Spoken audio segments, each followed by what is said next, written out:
From what you've seen then, spell out why you think it doesn't deal with the whole problem. So there's shortfalls in cladding. So when the cladding comes off, we've seen potential cost escalations.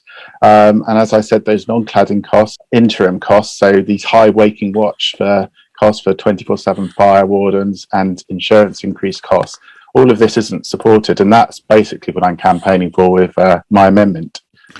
An amendment to what? Just spell that out. So it's an amendment to the Building Safety Bill. And instead of these voluntary contributions we're seeing here, and that's very difficult to bring in because some investors in these builders may say, well, 4 billion is a third of our 12 billion in dividends, and we don't want to give up our dividends. And so we're very concerned that voluntary contributions will just not be deliverable.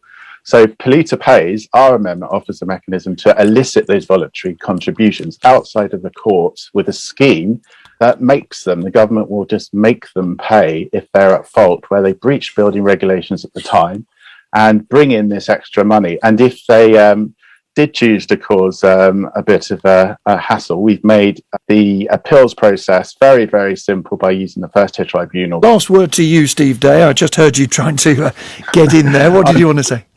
Well, we've had top parliamentary counsel, that's a lawyer in government that's worked for 20 years, Daniel Greenberg, sign this off with the top construction QC. So this Polluter Pays amendment, and we've been working with government for 6 months with Lord Greenhow and his team directly. Daniel Greenberg in our Polluter Pays conference in the House of Lords said there's no more issues from the department. So no, I don't accept that the amendment won't work. It will force those responsible to pay in full, and it will transform fire safety in construction for generations to come, to honour those victims in Grenfell that have been failed by corner cutting. And that's why the Polluter Pays amendment must. And I implore Michael Gove, we've worked together now for 6 months, please put this amendment in and resolve this crisis for generations to come, not just now.